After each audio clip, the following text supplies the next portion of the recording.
I tap my pen against the stack of tenant applications, squinting at credit scores and rental histories. My office at Harborline feels like a sanctuary on Sunday afternoons quiet, except for the hum of the air conditioner and my own breathing. The 5 and 10 West Alder building has been my best investment yet, and reviewing potential tenants for the newly renovated third floor feels like adding the perfect final piece to a puzzle I've spent years assembling. My phone vibrates, Claire's name lighting up the screen. I almost let it go to voicemail. Sunday is sacred work time, but something about her calling twice in 5 minutes makes me answer. Julia? Thank God, are you checking the family group chat? Claire's voice trembles. I muted it weeks ago. Why? You need to look. Now. Frowning, I open the chat and freeze. Photos of my family inside my building flood the screen, not visiting me exploring it like new homeowners. My mother stands in the center of the penthouse, arms stretched wide. My brother Ryan measures wall dimensions in what's clearly the third floor, the same floor I'm currently finding tenants for. My sister Erin's children race through the second floor hallway. My stomach knots as I scroll through dozens of images. The final picture shows my mother holding up a champagne glass, her smile triumphant. The caption reads, "We've divided the property fairly among family." More messages follow like body blows. Ryan's taking the third floor for his studio perfect light. Erin gets second floor, great for the kids. Mom and Dad claiming penthouse. Obviously. Julia can keep her ground floor office. She's there all the time anyway. My hands tremble so violently I can barely hold the phone. My building. My $2.3 million investment. My years of work. They can't be serious, I whisper. Though no one is there to hear, they have no legal right. None. The screen blurs as I dial Evan, my property manager. How did they get access to the building? Miss Warren, your mother showed me some Harborline paperwork. Evan's voice carries that particular strain of someone realizing they've made a terrible mistake. She said she was co-founder and had authorization. I didn't think. What paperwork exactly? My voice sounds distant to my own ears. An old LLC filing. It listed her as co-founder. The memory surfaces instantly. My mother co-signing an early business loan 8 years ago to help build my credit. The bank had required a co-signer since I was just starting out. I'd repaid that $15,000 with interest within 18 months and removed her from all accounts with notarized documentation. That document is obsolete, Evan. I bought this building with my money 3 years ago. She has no authority here. I pace the length of my office. Fragments of past conversations clicking into place. My mother's casual questions about the building's floor plan. Ryan asking about tenant leases. There's sudden interest in my business filings. This isn't a misunderstanding. It's a calculated takeover. My fingers already dialing Michael Reeves, my attorney. I grab my keys and head for the elevator. Michael, I need you at 510 West Alder immediately. My family is attempting some kind of constructive possession of my building. Bring the updated corporate filings and property deeds. Next call, building security. This is Julia Warren. I need a team at the building now. There are unauthorized people claiming ownership. No one leaves until I arrive. The 10-minute drive feels eternal. Each traffic light, another opportunity for my family to further stake their claim. As I park, I spot unfamiliar cars filling visitor spaces. Aunts, uncles, cousins, all summoned for whatever this is. Deep breath. Shoulders back. Walk in like you own the place because you do. The moment I push through the lobby doors, my mother's voice rings out. Oh, there you are. Come join the celebration. The scene before me is surreal. A banner stretches across my lobby. Warren Family Estate Planning Dinner. Relatives cluster in conversation groups. Champagne flutes in hand. Someone I vaguely recognize as my uncle's accountant friend photographs rooms and takes notes. My $2.3 million investment, my reputation with investors, my future tenant relationships, all threatened by this bizarre family invasion. What exactly is happening here? I keep my voice steady despite the rage coursing through me. My mother approaches, arms outstretched as if for a hug I have no intention of giving. We're planning the family's future.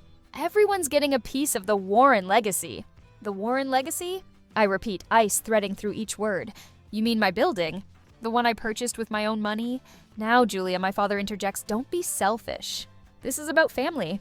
Ryan saunters over, architectural magazine tucked under his arm. The third floor is perfect for my studio. Great natural light. I spot Claire standing apart from the others, arms crossed, relief visible on her face now that I've arrived. At least one ally in this madness? The elevator dings and Michael steps out, leather portfolio tucked under his arm. The cavalry has arrived. Everyone, I announce, voice carrying across the lobby. Conversations halt. This celebration is over. This building belongs to Harborline Development, LLC, which is solely owned by me. My mother's smile doesn't falter. Don't be ridiculous, honey. I co-founded Harborline. It's as much mine as yours. That's legally incorrect. Michael steps forward, opening his portfolio. I have here the current corporate filings showing Julia Warren as sole owner of Harborline Development, LLC, along with the property deed for 510 West Alder, showing the company as sole owner of this building. He turns to address my mother directly. What you're attempting could be construed as constructive possession, Mrs. Warren. It's not just inappropriate, it's potentially actionable. Security arrives. 4 uniformed officers filling the doorway. The atmosphere shifts instantly. Champagne glasses lower. Smiles fade. My mother's face contorts, her voice wobbling with practiced vulnerability. You're choosing money over family? After everything we've done for you? I meet her gaze steadily. No, Mom. I'm choosing ownership. The security team begins the escort process. Relatives gather purses and jackets, stunned expressions replacing their earlier entitlement. My brother glares as he passes. My father won't meet my eyes. My mother pauses at the door.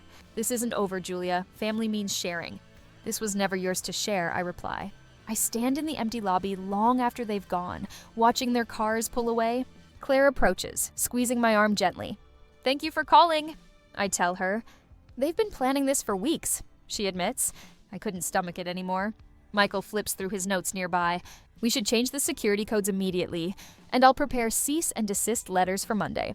I nod, staring at the Warren family estate planning banner now drooping pathetically from one corner. This isn't some impulsive family drama. This was coordinated, planned. And it's only the beginning. I squint against the morning sun as the locksmith kneels before the main entrance, his tools spread across the lobby floor. 3 others work simultaneously on different floors, my morning orchestra of clicks and metal scrapes. Yesterday's family invasion left fingerprints everywhere, not just on champagne flutes, but on my sense of security. Every lock in the building, I confirm, watching him nod without looking up. And I want digital keypad upgrades on the penthouse and my office. Evan hovers nearby, jacket creased from what was clearly a sleepless night, his usual confident posture replaced by a man expecting termination. Miss Warren, I've prepared a full report on how your mother gained access. He extends a manila folder, hand trembling slightly. I should have verified her claims more thoroughly. There's no excuse. I accept the folder, but don't open it immediately. Walk me through exactly what happened. Evan swallows. She arrived Friday afternoon with Ryan. Showed me copies of an old LLC certificate listing her as registered agent. Had an EN letter with her name as the responsible party. His voice grows steadier as he recounts facts rather than his failure. She claimed you were restructuring Harborline's management team and needed measurements for a family office expansion. And you believed her. She had documentation, Miss Warren. And she's your mother. I never thought. That's the problem. I cut him off, finally opening the folder. None of us thought they'd go this far. Inside, Evan has meticulously documented everything time-stamped building entry logs. Copies of the documents Linda presented. Even photographs of the planning session taken by security cameras. The family dinner wasn't spontaneous. It was the culmination of weeks of reconnaissance. My phone buzzes. Michael, Julia. I've emailed you the bank statements showing your repayment of your mother's $15,000 contribution from 8 years ago, plus the notarized letter removing her from Harborline's accounts. There's not a single legal thread connecting her to your company. I press the phone against my ear, pacing away from the locksmith's curious glance. They've been planning this for months, Michael. This wasn't some impulsive Sunday gathering. They targeted my most valuable asset deliberately. The documents prove it. He agrees. They timed this during your refinancing negotiations, when any ownership dispute could potentially derail the entire deal. Realization settles like concrete in my stomach. Every tenant in this building is now questioning who actually owns their rental space. My staff doesn't know who has authority. And if they're asking about 510 West Alder, they might be asking about your other properties too. Michael finishes. I'm contacting all 5 building managers this morning to alert them. The scope clarifies with brutal efficiency. This isn't about one building. It's about Harborline itself. 8 years of work, 5 properties. My entire professional identity. I always knew Mom minimized my achievements. I say quietly, but this goes beyond taking credit. She's trying to take everything. After ending the call, I find Claire's text waiting. They're asking about Hamilton Square. Mom told Uncle Dave she co-owns that property too. Hamilton Square, my second acquisition, purchased entirely with profits from the first. No family money, no family input, no family connection whatsoever. The locksmith rises, handing me a set of keys. All done, Miss Warren. New locks throughout the building. Only these keys and the codes you set will grant access. Thank you. I clutch the keys until the metal bites into my palm. Too late. I realize physical locks won't solve this. They've already breached something far more fundamental. Back in my office, I spread the documents across my desk. Bank statements, notarized removal letter, property deeds. Each page represents a boundary I thought was clear. Each signature a declaration of independence I believed was understood. 8 years ago, when I started Harborline, my mother's $15,000 was framed as a family contribution. I insisted on repaying it with interest, sensing even then the invisible strings attached. The repayment check cleared. The notarized removal letter was signed. I have the receipts. But receipts don't matter if they're claiming the entire ledger. This isn't just about a building. It's about control. I review emails from investors now questioning Harborline's ownership structure. A text from my banker mentions family concerns about the refinancing. My property manager at Westlake Avenue reports a call from Ryan asking about the family's rental income. The magnitude of their betrayal unfolds document by document. They've reached into every corner of my professional world, questioning my legitimacy in the eyes of people whose trust I've spent years earning. I think back to dinner conversations where Linda patted my hand after business accomplishments. That's too much responsibility for you, dear. The statement wasn't concern, it was a worldview. In her mind, I've never been a businesswoman, just a daughter playing with property until the real adults stepped in. Somewhere across town, my family regroups after yesterday's humiliation. I can picture them clearly, Ryan pacing, face flushed with the same anger he's carried since childhood when things didn't go his way. She had us thrown out by security. Her own family. Aaron would be next, always the instigator while maintaining plausible deniability. Mom, you need to fight for what's yours. Julia's success came from your support. You deserve recognition. And my mother, center stage as always, would nod with practiced righteousness. I'm not asking for just the building. Harborline itself was built on my guidance. She owes everything to this family. Their motives crystallize in my mind, not cartoonish greed, but something more dangerous, genuine belief in their entitlement. They've convinced themselves they deserve part of what I've built, making them formidable in their moral certainty. Ryan's studio has been failing for years, his paintings collecting dust instead of buyers. He needs space, expensive space, without the burden of rent. Erin's children attend mediocre schools, while she posts aspirational photos of private education on social media. And Linda's retirement planning consists entirely of what she believes others owe her. The doorbell interrupts my thoughts. Michael stands there, additional folders tucked under his arm, expression grim but determined. I brought the corporate filings from the Secretary of State's office, he says, setting them beside the other documents. And Evan sent over the security reports, documenting every instance your family accessed the building in the past month. It's more frequent than we initially thought. My phone buzzes with another text from Claire. Mom's already talking to people about what happened yesterday. Spinning it as you choosing business over family loyalty. Be prepared. Michael notices my expression. What is it? They're starting a public perception battle. If they can't take the building by force, they'll try pressure from every direction. He nods, spreading the documents methodically. Then we prepare for every direction. I've documented the entire history of Harborline's founding, growth, and your mother's limited early involvement. We'll be ready for whatever comes next. For the first time since yesterday's invasion, determination replaces disbelief. This is no longer just about defending what's mine. It's about exposing their manipulation for what it truly is. They think they're entitled to my life's work. I say, sorting the papers into organized stacks. Let's show them exactly how wrong they are. I stare at my phone as another notification chimes. For days now, I've silenced it. But curiosity finally wins. My thumb hovers over the screen before I tap to open the post.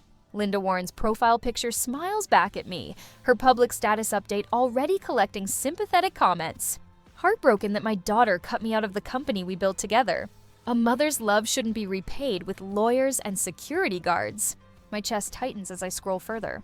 Ryan has uploaded video from their Sunday dinner invasion, carefully edited to show them laughing together, measuring rooms with tape measures. His caption reads, "When family forgets who helped them start, The comments section overflows with support people I've never met, condemning me for betraying my own blood. This isn't random, I mutter, setting my phone down to pace my office. The timing is too perfect. These posts appeared exactly as I entered final negotiations with Westlake investors on 2 potential acquisitions. 3 separate tenants have called asking if Harborline is having ownership problems. My own business contacts are starting to ask uncomfortable questions. The local business blog, one I've been featured in twice before, has republished snippets of Linda's claims with the headline "Property Developer and Family Feud." My reputation, built over years of meticulous work and careful relationship building, now threatened by family weaponizing sentimentality. I checked the timestamp on Ryan's post, uploaded during my investor meeting yesterday. Not coincidence? Strategy? My phone buzzes again. 4 missed calls from current tenants. 2 emails from potential investors requesting clarification on ownership structure. This isn't just an emotional attack. It's a coordinated strike against my business. I dial Michael's number. "Have you seen what they're posting?" "I was about to call you," he answers. This crosses into potential defamation territory. "They're timing these posts to coincide with my investor meetings," I say, voice tight with controlled fury.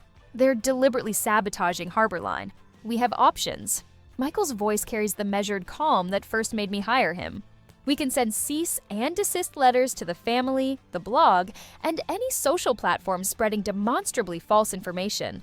Will that make it worse? Draw more attention?" I ask, sitting back at my desk.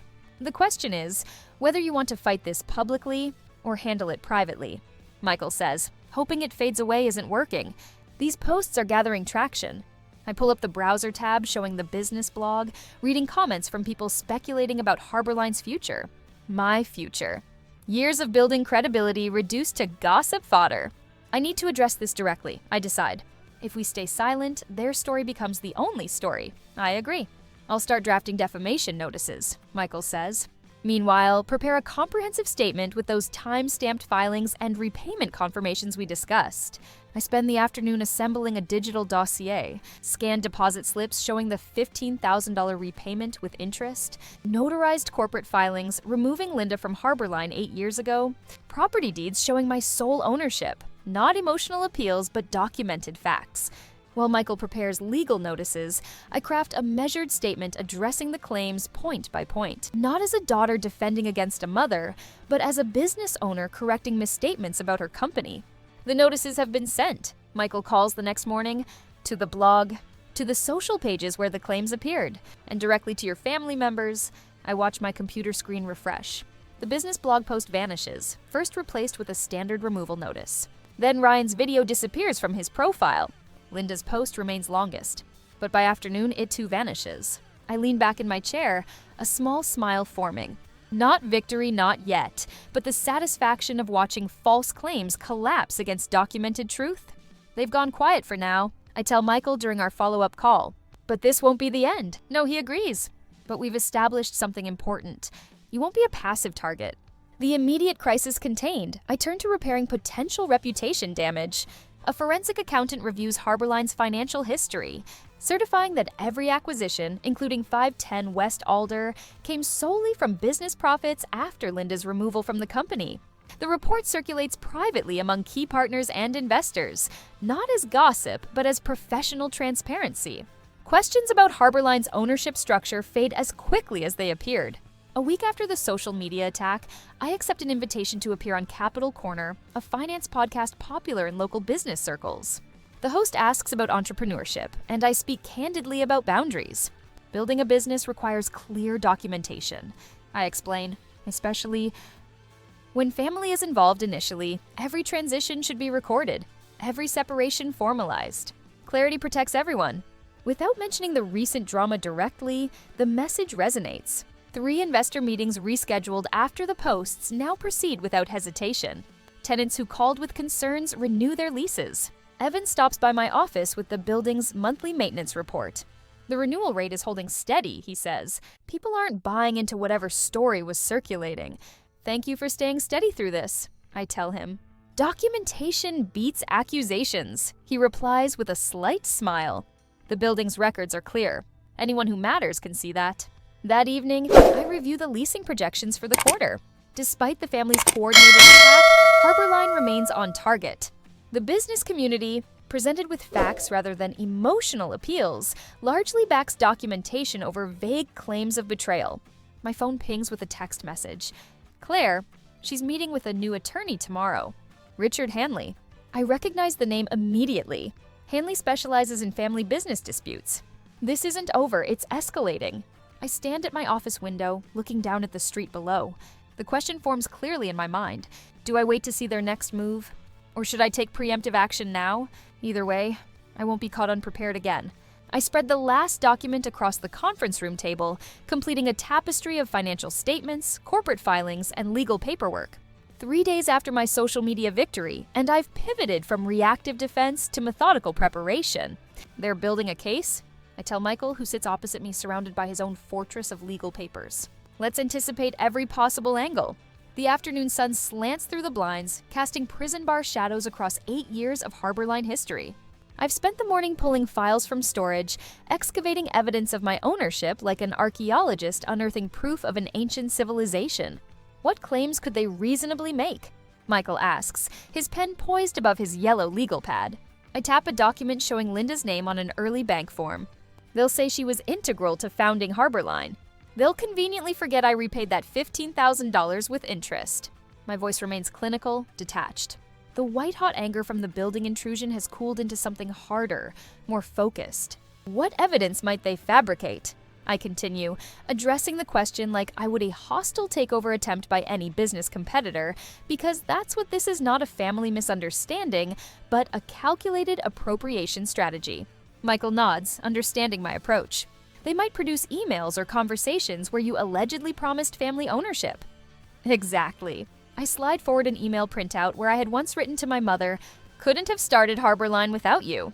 Context matters. I was thanking her for babysitting a neighbor's child while I attended a critical meeting, but isolated, those words could be weaponized. The conference room feels like a war room now. My earlier public victory provided temporary satisfaction, but I recognize it for what it was, a skirmish, not the war. We need to document everything, I say, opening my laptop. Every interaction Linda ever had with Harborline, every time she was explicitly removed from documentation, every witness who can verify my sole ownership. Michael pulls out a timeline he's been constructing. I've started assembling evidence of your exclusive control. What about the original loan paperwork? Crute. I extract a folder from the bottom of my stack. Inside, the initial $15,000 loan agreement with Linda's signature, followed by repayment records, and most critically, the notarized letter removing her from all Harborline accounts 8 years ago. She signed this, I say, sliding the release across the table, acknowledging full repayment and removal from the company. For hours, we work with cold precision, cataloging every document that establishes my ownership timeline. Each page represents another brick in the defensive wall I'm building. I provide Michael with a complete chronology of Linda's involvement from that initial, co-signed loan to her official removal from all paperwork years before I purchased 510 West Alder. We should coordinate with your forensic accountant, Michael suggests, organizing documents into labeled folders. Have him trace the ownership trail for all assets. I nod, already typing an email. I want verification that every property acquisition occurred after Linda's removal from the company. This isn't confrontational action, it's preparation work. The social media counterstrike bought me breathing room, but I recognize the pattern forming. My family isn't retreating. They're regrouping. The security footage from their intrusion, I say, pausing over my keyboard. I want it preserved and analyzed. Note everyone present, what areas they accessed, any documents they photographed. Michael raises an eyebrow. You're expecting this to escalate beyond social media? I'm preparing for every scenario. I pull up the building's security system on my laptop, bookmarking footage from the family dinner invasion. If they're willing to orchestrate a physical takeover attempt and then a public smear campaign, legal action isn't far behind. My phone buzzes with a text. Claire, Mom meeting with Richard Hanley tomorrow. 2 p.m. My stomach tightens.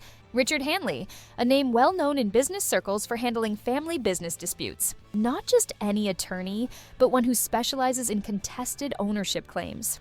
They're talking to Richard Hanley. I tell Michael, keeping my voice steady despite the spike of alarm. Tomorrow afternoon. Michael's expression darkens. That's significant escalation. Hanley doesn't take cases without merit or deep pockets. They're preparing for formal legal action. The realization lands like a physical blow. This isn't just about rumors or social pressure anymore. They're building an actual case. If they file a lawsuit, Michael warns, they could potentially freeze business operations during litigation. I stare at the text, my mother's strategy suddenly clearer. She's more calculating than I initially assumed. The social media campaign wasn't just emotional retaliation. It was groundwork for something bigger. If they want a legal battle, I say, straightening the documents before me, we'll be more than prepared. 3 weeks into this battle, and my office has transformed into a war room. Binders of documentation line my desk in neat rows, color-coded tabs marking different eras of Harborline's history. The penthouse space where my mother once proclaimed ownership now serves as our strategy center. Michael works across from me. His meticulous notes spread between us. This corporate history documentation is comprehensive, Michael says, tapping a thick folder. Every filing since inception, chronologically organized. I nod, sliding another binder forward. I've gathered testimonials from every business partner who's worked with me independently. 23 statements confirming I was the sole decision maker in all Harborline operations. The preparation has been exhaustive. A full court press against whatever my family might throw at us. After the social media skirmish, I recognized this wasn't just about one building. This was about control of everything I'd built. What about the loan repayment records? I ask. Michael lifts a slim folder. Bank statements, canceled checks, and the notarized letter removing Linda from Harborline's accounts 8 years ago, all authenticated. For 3 weeks, we've assembled this fortress of documentation. No victories yet, just careful positioning for the larger battle I know is coming. We're building towards something much bigger than our social media win. We need to be ready for anything they throw at us, I say, scanning the evidence of my life's work. Michael straightens his tie habit when he's preparing to deliver unwelcome news. Julia, we need to discuss worst-case scenarios. If they found an attorney willing to take this case, then we'll be prepared. I finish for him. That's what this is all about. The knock at my door is soft but urgent. Claire stands in the doorway, her face pale. It came, she says, extending a thick manila envelope. I was meeting Mom for lunch when the courier arrived. The return address bears an unfamiliar law office. Richard Hanley, attorney at law. My fingers feel numb as I slide the document from its envelope. The heading hits me like a physical blow. Linda Warren, Ryan Warren, and Aaron Warren. V Harborline Development, LLC. My family members listed as plaintiffs. My company as defendant. Black and white proof that my mother, brother, and sister have declared legal war. I need a minute, I whisper. Michael and Claire step outside, giving me space as I scan the lawsuit. My heart pounds against my ribs as I read their claim. Implied partnership and ownership interest in the entirety of Harborline Development, LLC. Not just the Alder building, everything. When Michael returns, I'm already pulling additional files from cabinets. We need to accelerate our timeline, I tell him, steadier than I feel. They found an attorney willing to take this. That changes things. Michael reviews the complaint, his expression darkening as he flips through their exhibits. They've done their homework, he admits. Their exhibits appear legitimate on the surface. I scan their evidence list. The original Harborline filing naming Linda as registered agent, an EIN letter listing her as responsible party, bank transfer records showing $15,000 marked family contribution, screenshots from their family dinner labeled as a Harborline management meeting, and an old email where I'd written, "Couldn't have started. Harborline without you." Words of gratitude twisted into evidence of ownership. We have the amendment filing from 2 years later, I remind him, and proof the $15,000 was repaid with interest. My phone rings an unknown number. Michael gestures for me to put it on speaker. "Miss Warren, this is Judge Thornton's clerk. We've received an emergency filing from Richard Hanley regarding Harborline Development." I catch Michael's eye as the clerk continues. "Mr. Hanley has filed for a preliminary injunction to preserve company assets. He argues Harborline is refinancing and transferring property belonging to all founding members." The air leaves my lungs as she delivers the final blow. Judge Thornton has issued a temporary administrative hold on Harborline's Alder operating account pending review. The hearing is scheduled for next Thursday at 9 a.m. After she hangs up, the silence feels suffocating. "It's just procedural," Michael assures me.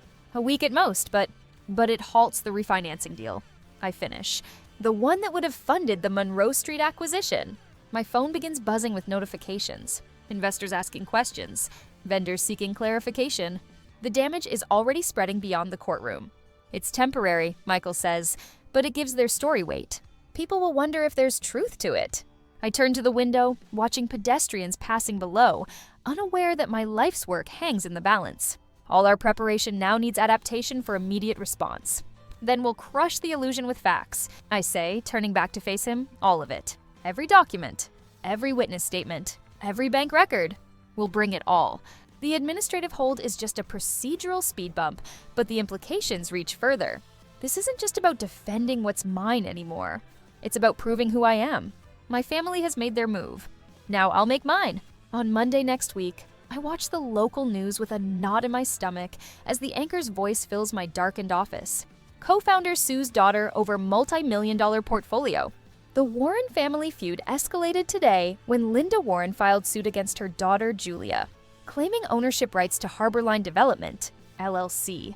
My phone vibrates with another call from the regional bank, their third today. I silence it, adding it to the growing list of fires I'll need to extinguish. The temporary administrative hold has morphed into something far more dangerous. Our primary credit line now paused pending resolution. Vendors have been calling hourly, demanding clarification about Harborline's ownership structure. 3 potential tenants have backed out of lease negotiations. The dominoes are falling exactly as Richard Hanley planned. This isn't just about 510 West Alder anymore. They're after everything the entire company I've built over the past decade. Every property, every investment, my entire future. I flip channels and there she is, my mother, dabbing at her eyes with a tissue during an interview with Channel 4's Evening News. "I only wanted what was fair," she says, voice trembling. "I helped my daughter start this company. We were supposed to build it together." And then she just pushed me out. The reporter nods sympathetically. "And now you're fighting to reclaim what you believe is rightfully yours?" "Any mother would do the same," she answers. I snap off the television, hurling the remote across the room. It clatters against the wall, batteries scattering across the hardwood floor. The office feels cavernous at night. Blueprint tubes lean against walls like silent sentinels. Filing cabinets stand guard over years of meticulous documentation. This place used to feel like sanctuary. Now it feels like a fortress under siege. I move to the window, pressing my forehead against cool glass. 8 floors below, traffic lights change in empty intersections. The city sleeps while my life unravels. A memory surfaces sitting at our kitchen table years ago. I couldn't have been more than 26. My mother stood behind me, guiding my hand as I filled out my first LLC paperwork. "We'll build something together," she'd said, squeezing my shoulders. I thought she meant support, encouragement, the kind of faith mothers are supposed to have in their daughters.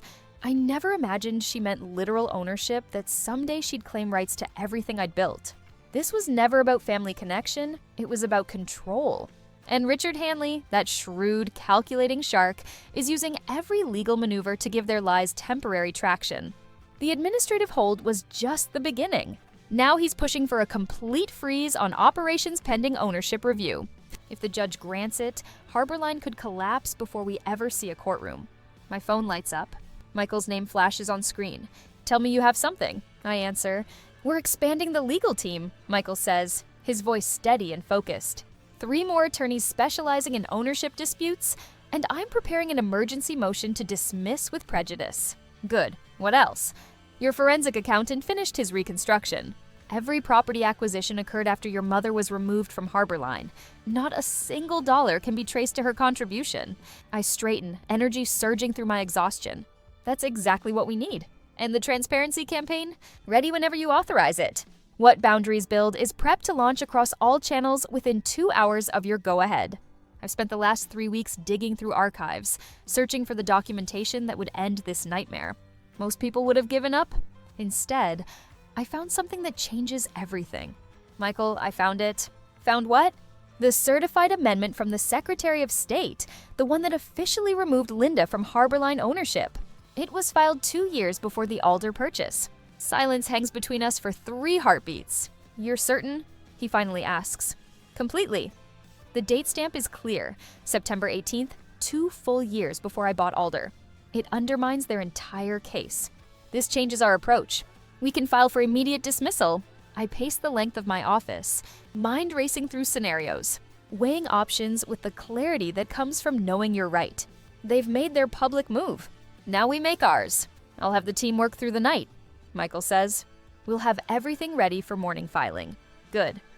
"And Michael, I want all of it. Every document, every amendment, every wire confirmation. I want the judge to see exactly what they're trying to do. I hang up just as another call comes through. Claire. Julia, I need to tell you something, she says without preamble. I was on a family call tonight. They didn't know I was still on the line after everyone said goodbye. What happened? I heard Mom talking to Richard Hanley, she said, and I'm quoting exactly. We just need to pressure her. She'll settle before trial rather than risk her reputation. My fingers tighten around the phone. You're sure those were her exact words? I took notes, word for word. She's not planning to win in court, Julia. She's counting on you folding under pressure. Did you record the call? No, that would be illegal. But I have my written notes and the text messages afterward where they discuss the strategy. All legally obtained. The final piece clicks into place. This isn't just about greed or entitlement. This is deliberate coercion. Can you send those notes to Michael? Already did. He says they're admissible. I stare at the city lights, something hardening inside me. Not anger anymore, determination. Cold, clear purpose. Thank you, Claire, for everything. They're wrong, Julia, about all of it. After we hang up, I call Michael back. I'm authorizing everything, I tell him. File the motion to dismiss. Launch the transparency campaign. All of it. You understand what this means? Michael asks carefully. Once we do this, there's no settlement option. It's all out legal warfare. They're family. I think about the word family, how it's supposed to mean protection, support, safety, how mine has twisted it into a weapon. They stopped being family the moment they tried to take what's mine, I say. They chose this battlefield. Now they'll face the consequences. The judge will see through their scheme, Michael assures me. The documentation is bulletproof. There's one more thing I need to know, I say. Are you sure you want to fight this publicly? Once we launch the campaign, everything will be exposed. I turn away from the window, facing my reflection in the darkened glass. The woman looking back at me isn't the same one who stood shocked in her lobby watching family members measure her rooms. She's stronger, sharper, ready. I've already been tried in public, I tell him. Now they'll see the evidence. As I hang up, I know there's no turning back. Tomorrow morning, Michael files our motion to dismiss. Tomorrow afternoon, What Boundaries Build goes public, with every document, every fact, every receipt that proves my sole ownership. Let them come.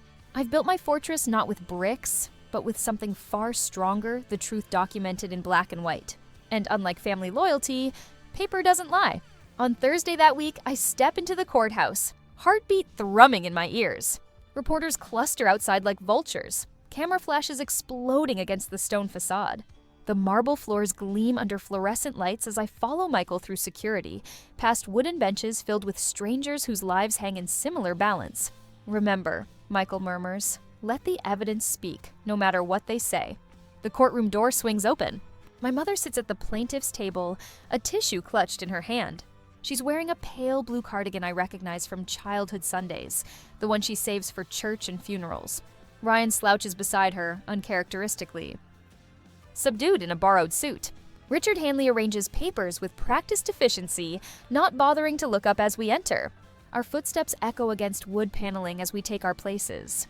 The room smells of furniture, polish, and desperation. I catch Claire's eye from the gallery, her slight nod giving me courage as the bailiff calls the court to order. Judge enters, his gaze sweeping the room before settling on the stack of motions before him.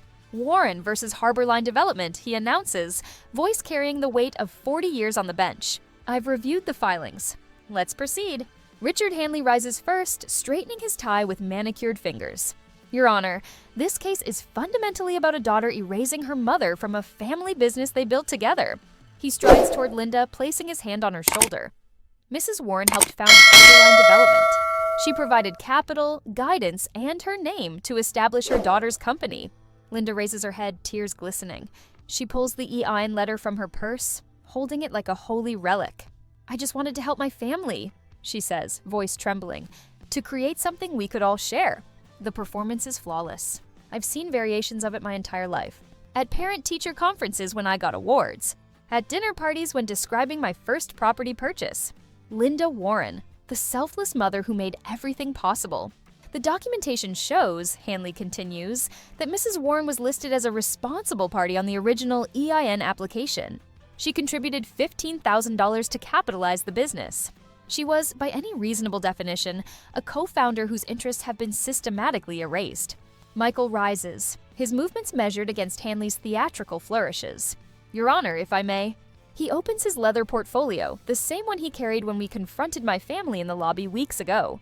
The plaintiff's entire case rests on outdated documents and deliberate misrepresentations. He places the amended operating agreement on the projector. The timestamp glows on screen. 8 years ago, notarized, filed with the Secretary of State. This amendment, properly executed and filed, removed Linda Warren from any ownership role in Harborline Development. It was signed by all parties, including Mrs. Warren herself. My mother flinches but recovers quickly. I didn't understand what I was signing. "Then perhaps you'll understand this," Michael counters, producing another document. A release of guarantee, acknowledging receipt of $15,000 plus interest, releasing you from all obligations related to Harborline Development. He places the document on the projector. My mother's signature stands bold against white paper. Undeniable. "Your Honor," Michael continues, "the plaintiff claims ownership interest in properties acquired by Harborline, including 5 and 10 West Alder. However, our forensic accountant has prepared this timeline." The projection shifts to a detailed spreadsheet. Every property in Harborline's portfolio, including 5 and 10 West Alder, was acquired years after Linda Warren was removed from the company. These acquisitions were funded entirely by Harborline's business profits, with no contribution from the plaintiff. Judge Williamson leans forward, studying the documentation with narrowed eyes. "Furthermore," Michael says, "we have evidence suggesting this lawsuit is not a good faith effort to resolve ownership disputes, but rather a pressure tactic designed to force a settlement." He produces Claire's transcript bound in a blue folder. This is a written record of conversations between the plaintiffs, documented by a family member present during their planning sessions. The judge accepts the folder, reading silently. His expression darkens with each page turned. "Mrs. Warren," he says finally, looking up at my mother, "did you state that your goal was to pressure Julia into settling before trial?" Linda's mouth opens, closes. For perhaps the first time in her life, she has no ready performance. "Your Honor," Hanley interjects, "family discussions taken out of context." "I asked Mrs. Warren," Judge interrupts, voice cold. "We just wanted what's fair," my mother manages. "And this," Michael says, playing the final card, "is security footage from 510 West Alder, showing the plaintiff's measuring rooms, assigning spaces, and planning renovations without any legal right to the property. The video plays, unmistakable. My family dividing my building like conquered territory. Ryan measuring the 3rd floor with a laser tool. Aaron's children running through hallways. My mother raising a champagne glass in the penthouse. Judge watches without expression. When the footage ends, the silence hangs thick as summer humidity. "Mrs. Warren," he says finally, "you admitted your goal was to pressure your daughter into settlement. That's coercion, not partnership." He closes the folder with finality. "This court finds no merit whatsoever in the plaintiff's claims. The case is dismissed with prejudice." My breath catches. Dismissed with prejudice cannot be refiled. Furthermore, the judge continues. The court awards Harborline Development $1,300 in attorney's fees to be paid by the plaintiffs within 90 days.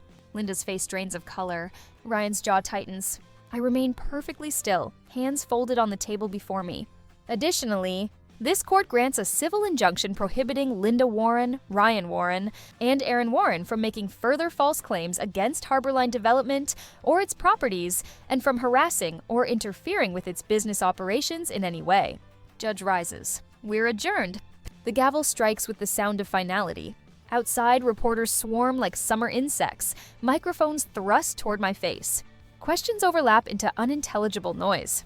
I walk past them, chin lifted, neither smiling nor scowling, professional, dignified.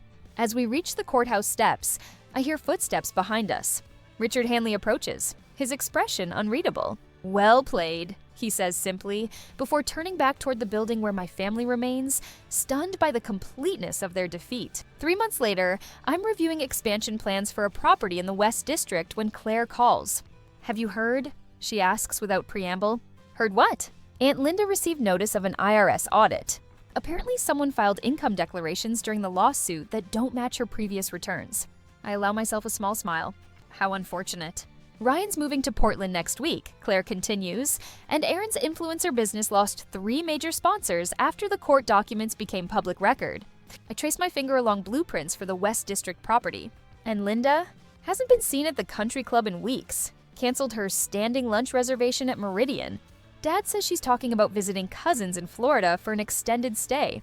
After we hang up, I walk through the 5th floor conference room of 510 West Alder, the penthouse my mother had claimed for herself.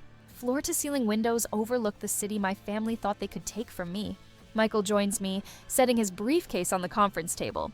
The refinancing came through. You're clear to move forward with the West District acquisition. The documentation strategy worked perfectly, he adds, smiling slightly. Exactly as we planned. I nod, thinking of Claire's loyalty, Michael's methodical approach, the security team's immediate response that first day. We had good people. Below, pedestrians move along sidewalks, each pursuing their own ambitions, fighting their own battles. None of them knowing that within these walls, a siege has ended and a victor emerged. Not the victim my family tried to create, but something far more powerful. A woman who chose ownership. I sign the last document with a flourish and slide the stack across the polished conference table to Michael. 6 months after the court victory, Harborline's refinancing is complete. The very deal my family tried to block. The lender even offered better terms than initially proposed. How's it feel to close this chapter? Michael asks, tucking the paperwork into his briefcase. Like I can finally breathe again, I stand and walk to the window overlooking downtown. Spring sunlight glints off the glass towers, including 2 new Harborline acquisitions. Who knew a family crisis would end up strengthening the entire business? Michael laughs. That's what I admire about you, Julia. Most people would have been destroyed by what your family attempted.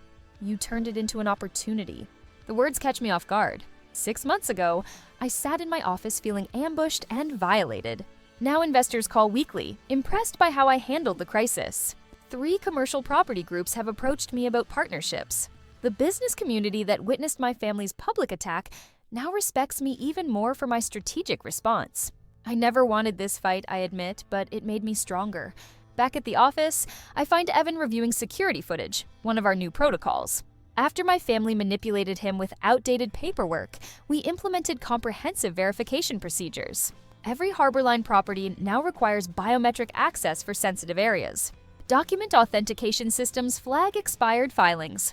These safeguards protect not just against my family, but against any similar attempt. Miss Warren, Evan says, standing as I enter. The new security team at Westlake Plaza completed their training. All access codes updated. I nod. Good. And please, after everything we've been through, just call me Julia. The tenant applications on my desk remind me of that Sunday 6 months ago.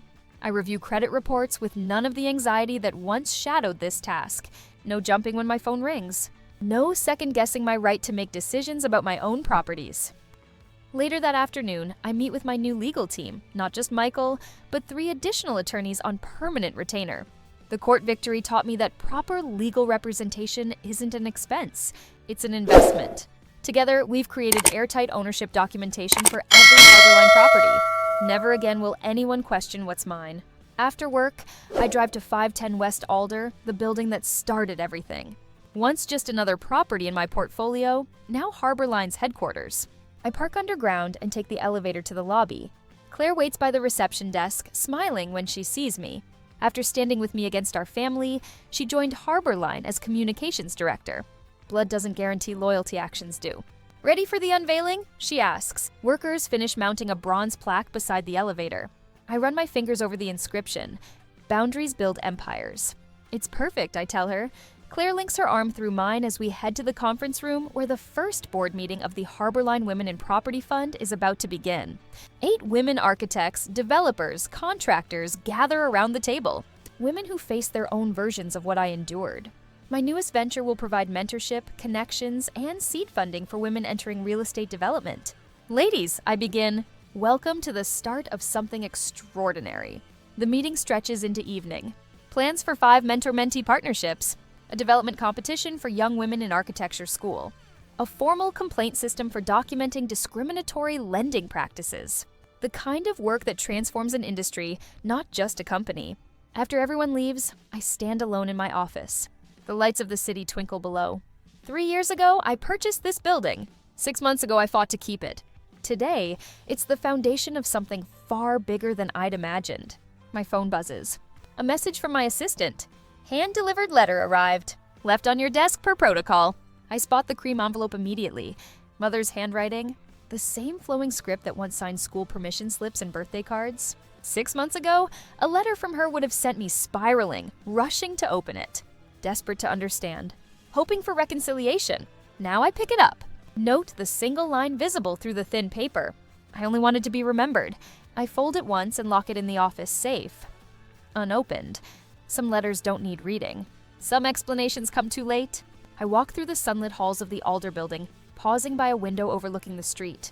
Below, new tenants laugh as they unlock the door to their office space. They mistook silence for guilt and paperwork for decoration. But ownership lives in the details, and I kept everyone. Tomorrow, I'll review plans for Harborline's next acquisition. The business my family tried to claim continues to grow without them. The documentation they attempted to manipulate now serves as a template for other women establishing their own boundaries. I return to my desk where blueprints for a new property await. In my office, in my building, in the empire I built.